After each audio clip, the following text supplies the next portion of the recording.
Hello guys! Welcome back to my channel. For now, mag-unboxing tayo. So, disclaimer lang, hindi ako magre-review, hindi ko i-review to dahil wala akong not expert about sa phone. So, yung laman ng box na to, of course, I think this is the, what is this? The brochure. So, there are two brochure, 2 copies of manual, how to use the phone. Okay, yung guide, nandyan na lahat. Okay, naka-indicate na dyan. Okay, so the phone itself. So, set aside muna natin. Saka na natin ang papakyalaman mamaya. And of course, the charger.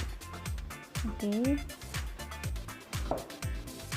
So, yung color na yellow and white, kung mapapansin niyo, is very attractive. Ang ganda ng combination. Okay, so let's go with the phone. Wow, ang ganda. Okay, yung height, yung length, yung width ng phone is katamtaman lang. Okay, so let's open it. Let's try to open. Ayan, nag-display lang. Bilis mag-display. Okay, so let's check again. Ano pang mayroon malalabas? Okay, yung logo. Ayan, ang bilis mag-display. Okay.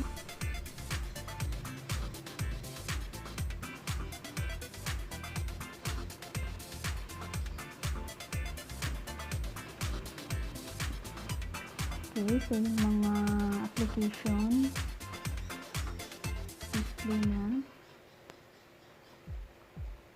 So, mayroon ng YouTube application. Marami yun. Okay, so mamaya, later on, I will try the video and the camera. So, compare natin yung front camera and back. Alin ang mas maganda. So, let's try to go to setting. Yung about sa phone.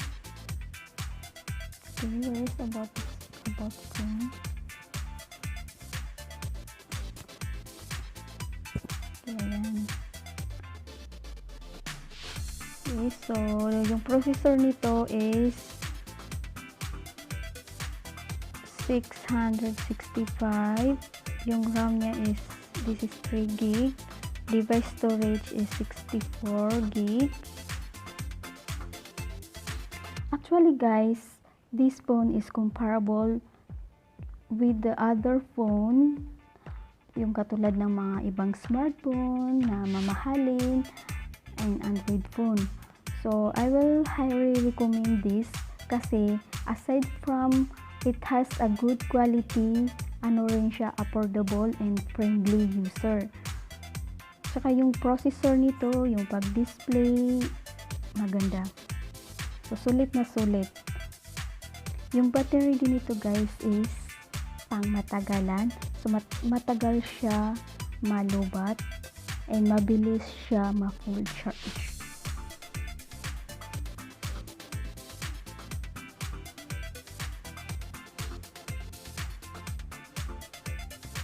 Ito yung sample ng front camera, back video.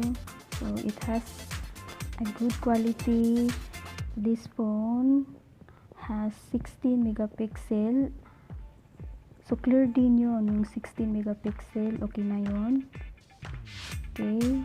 For front video, clear din. And then the back camera. So, okay. May pahabol na sulat.